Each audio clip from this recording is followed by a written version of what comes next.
Welcome to quantum mechanics 2। तो आज का हमारा टॉपिक है transition probability for a harmonic perturbation. Last topic में हमने transition probability for a constant perturbation पढ़ा था, जिसमें हमने प्रूव किया था कि जो ट्रांजिशन प्रोबेबिलिटी की जो इक्वेशन है उसमें जितनी भी टर्म्स हैं वो कांस्टेंट आ रही हैं, तो इसलिए हमने उसको कांस्टेंट परटर्बेशन का नाम दिया था।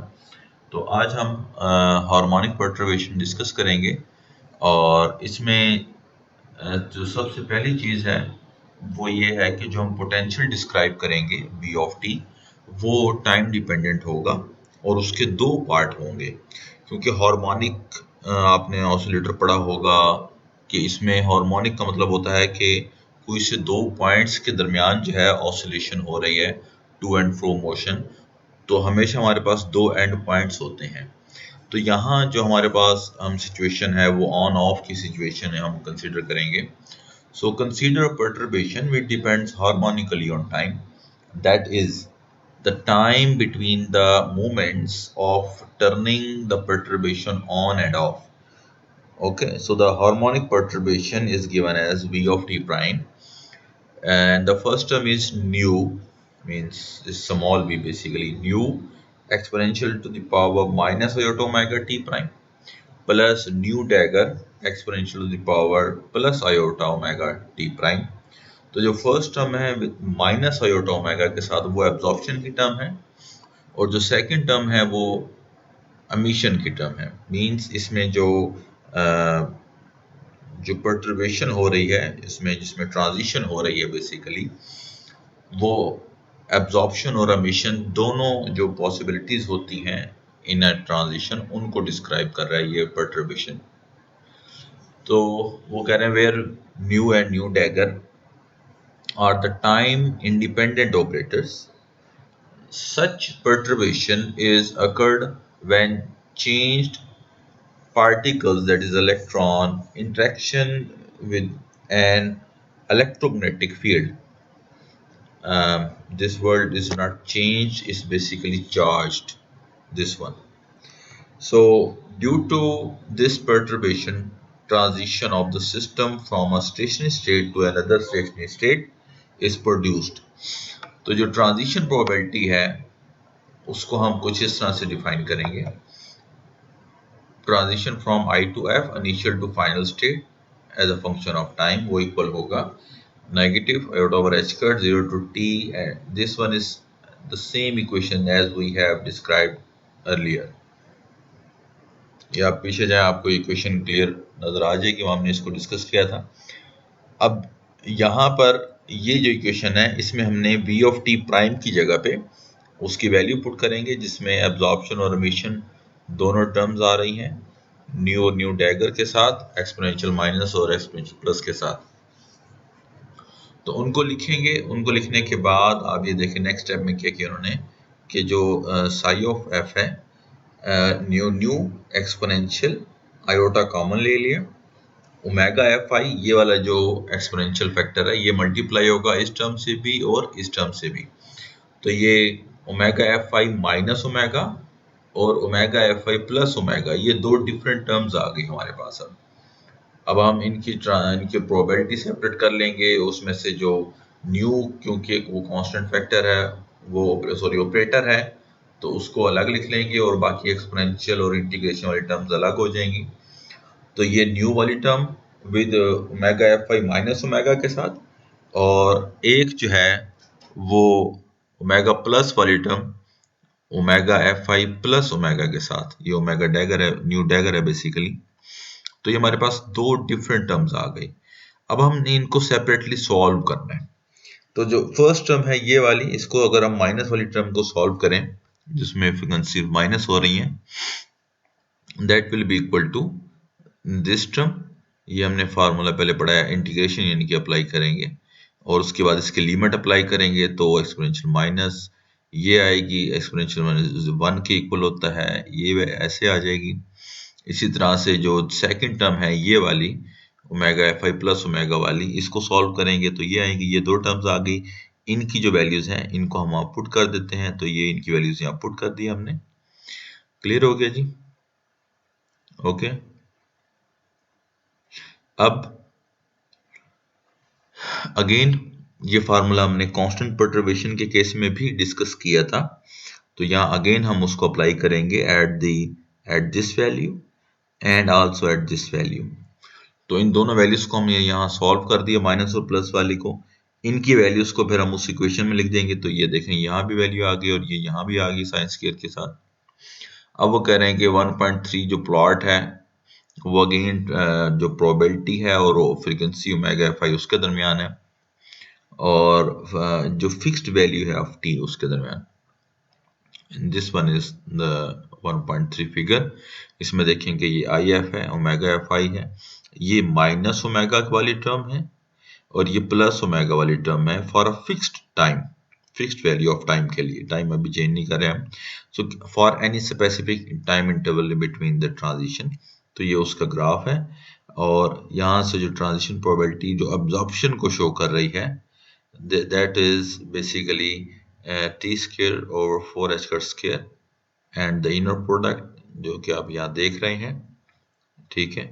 और इसमें at omega F i is equal to minus omega where its value is maximum, और ये जो है ये एमिशन की एक्सप्रेशन को शो कर रहा है ये वाली टर्म।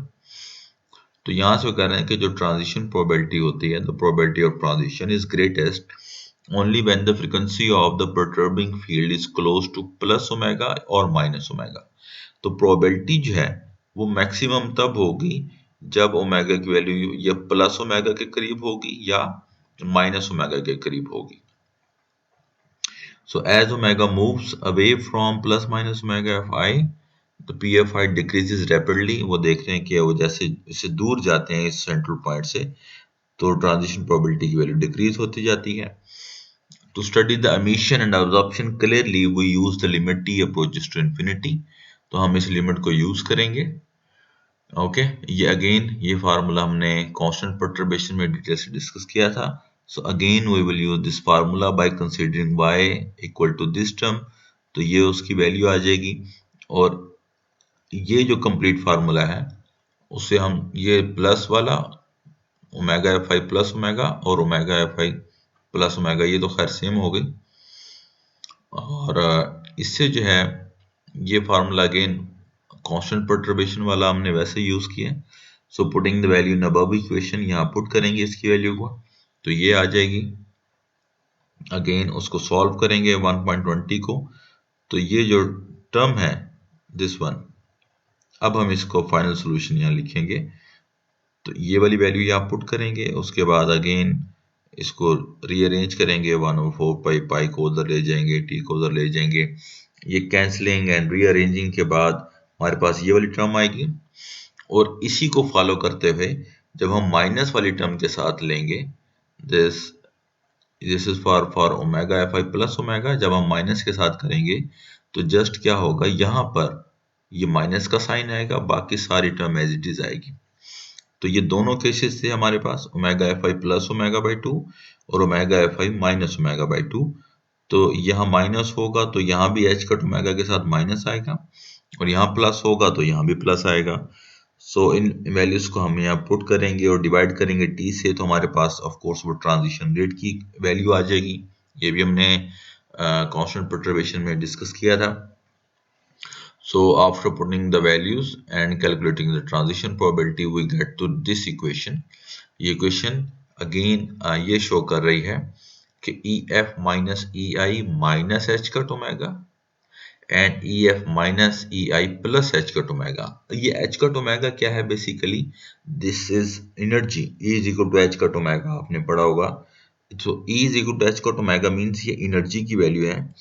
तो जो ये वाली टर्म है इसमें एनर्जी ऐड हो रही है, ओके, और ये वाली जो टर्म है इसमें एनर्जी जो है वो सब्ट्रैक्ट हो रही है। मींस इसमें एनर्जी जो है वो प्रोड्यूस हो रही है या एब्जॉर्ब हो रही है, और इसमें जो एनर्जी है वो रिड्यूस हो रही है या रिलीज हो रही है या एमिशन प्रोड्यूस हो रहा है। तो इस हवाले से जो है अब इसकी फर्दर एक्सप्लेनेशन है। So the transition rate is non zero only when either of the following two conditions are satisfied. So EF minus EI is equal to minus H cut omega, and this implies that EF is equal to EI minus H cut omega, that is EF is less than EI। तो ये emission process हो गया। and EF minus EI h cut omega. So EF is equal to EI plus h cut omega. So EF is greater than EI. So absorption हो रही है. So ये emission और absorption के दो केसेस हैं जो कि इस पिक्चर से क्लियरली आप अंडरस्टैंड कर सकते हैं कि एक इलेक्ट्रॉन था इनिशियली वो एक हायर स्टेट में था, जब वो लोअर स्टेट में आएगा तो ये उसकी फाइनल स्टेट बनेगी, तो वो E is equal to h cut omega के इक्वल एनर्जी वो रिलीज करेगा equal to the energy between the difference of the higher minus lower energy level. तो इसको एमिशन कहते हैं. और एब्जॉर्प्शन क्या होती है, जब एक इनिशियली एक इलेक्ट्रॉन एक लोअर एनर्जी लेवल में है, आई हम उसको नाम दे रहे हैं, और जब ये एनर्जी अब्जॉर्ब करेगा तो ये नेक्स्ट एनर्जी लेवल में हाई एनर्जी लेवल में जाएगा, उसको हम नाम दे देते हैं ई एफ. तो इस केस में जो है वो ये एब्जॉर्प्शन हो रही है और फाइनल एनर्जी जो है ऑफ कोर्स वो ग्रेटर है as compare to initial energy. तो इसमें जो एनर्जी जो है वो बेसिकली अब्जॉर्ब हो रही है. तो बेसिकली ये जो एमिशन और एब्जॉर्प्शन जो हम नॉर्मली पढ़ते थे यानी कि मैट्रिक एफएससी से पढ़ते आ रही हैं चीज़ें, तो क्वांटम मैकेनिकली इसकी जो है डेरिवेशन वो कुछ इस तरह से होती है. तो ये उसका प्रूफ है कि एनर्जी इमिट और एब्जॉर्ब क्यों हो रही है. ठीक हो गया. और ये एक सेंट्रल जो वैल्यू है stimulated emission, it's a very important concept. ये बेसिकली आइंस्टाइन ने सबसे पहले दिया था, जिसमें ये है कि अगर एक हाई एनर्जी में एक इलेक्ट्रॉन मौजूद है और एक और फोटॉन अगर उसके करीब से गुजरेगा, तो ये जो इलेक्ट्रॉन है ये एक्साइटेड हो जाएगा, आई मीन अनस्टेबल हो जाएगा, और ये क्विकली जो है वो लोअर एनर्जी स्टेट में आ जाएगा. अब ये जब लोअर एनर्जी स्टेट में आएगा तो ये फोटॉन एक इमिट करेगा, जैसा कि हमने स्टिमुलेटेड एमिशन में पढ़ा है कि जब एक इलेक्ट्रॉन नीचे आता है लोअर एनर्जी में तो एक फोटॉन इमिट करता है. तो ये भी जब नीचे आएगा तो एक फोटॉन इमिट करेगा. तो एक फोटॉन वो हो गया, और एक और फोटॉन वो है जो पहले से आ रहा था, जिसने इसको टाइम से भी पहले डी एक्साइट करवा दिया. तो हमारे पास दो फोटॉन इस तरह से आ गए. तो इस प्रोसेस को स्टिमुलेटेड एमिशन का नाम दिया जाता है, और इसी प्रोसेस के जरिए ही लेजर्स प्रोड्यूस होती हैं. सो these two situations cannot be satisfied simultaneously. The first condition, EF is equal to EF minus h cut omega, implies that the system is initially in an excited state because its final energy is smaller than the initial energy. When acted upon by perturbation, the system de-excites by giving up a photon of energy h cut omega to the potential V as shown in figure 1.4. This process is called stimulated emission because the system emits a photon of energy h cut omega. ठीक है. It's very simple discussion, ये हम पहले भी discuss कर चुके हैं, और ये कई दफ़ा आप लोग पढ़ चुके होंगे एमिशन और एब्जॉर्प्शन और इसकी डी एक्साइटेशन. तो मेरे नहीं ख्याल कि आपको अब समझने में कोई प्रॉब्लम आ रही होगी. It's just the thing that हमने उसकी जो मैथमेटिकल प्रूफ है वो क्वांटम मैकेनिकली आज हमने पढ़ा है उसको. सो द सेकंड कंडीशन है वो उसमें EF is equal to EI plus h cut omega है. इसका मतलब है कि ये प्लस h कट ओमेगा है, इसका मतलब है कि एब्जॉर्प्शन है, मींस कि एनर्जी जो है वो ऐड हो रही है. This shows that EF is greater than EI. So the system absorbs a photon of energy h cut omega and ends up in an excited state or high energy level state. So in conclusion, the effect of a harmonic perturbation is either absorption or emission. In sharp contrast, तो यानी कि harmonic perturbation में ये होता है कि या absorption हो रही होती है या एमिशन हो रही होती है.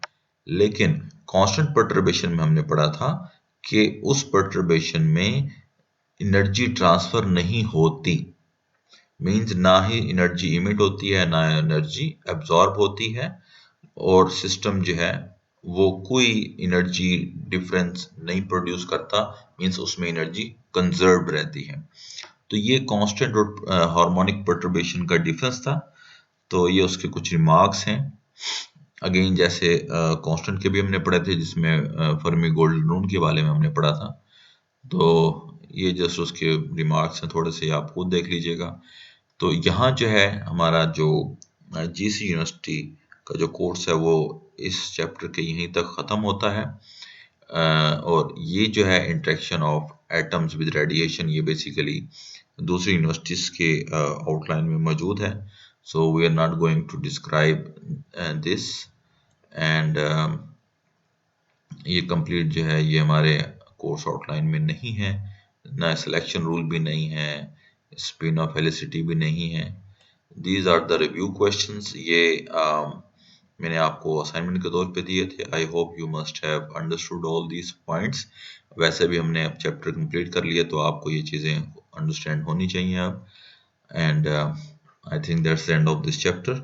एंड इंशाल्लाह from the next topic we are going to start the next chapter known as the scattering theory. और इसके बाद यहाँ कुछ solved problems हैं. I mean these are solved problem. I hope you can attempt it easily. Still if you have any question आप comment कर सकते हैं. यहाँ detailed steps वैसे solve किए गए हैं. This is a very simple question as you can see. Spontaneous emission calculate करनी है. And the formulas are given here. And then comparison, ये proof है at the given value. Again very simple formula, c is equal nu is equal to v is equal to c over lambda. And you can also prove it very easily. Yes, ये 1.4 the time varying Hamiltonian. This may look you a little difficult, but I think you can try it. In fact you should try it, you should definitely try it. ये just transition की बात कर रहे हैं कि एक transition होती है from any state J and another state K. तो time dependent perturbation theory को use करते हुए कहते हैं कि जो transition है J से K, ये जो है is the same as the probability of transition from K to J. तो कह रहे हैं कि prove करें कि जो transition होती है J से K, वो transition same होगी अगर वो K से J की हो. So just a transition from J to K and then K to J, ये हमने prove करनी है that these two transitions are same. और ये इसका एंड पे proof आपके सामने है. Just 3 simple equations and taking the probability, then the probability is equal to each other, so the transitions are same. तो इस तरह से बहुत simple questions हैं. These are 5 problems, so you should definitely check them out and comment below if you have any questions. Thank you very much. See you in the next chapter, scattering theory. Thank you.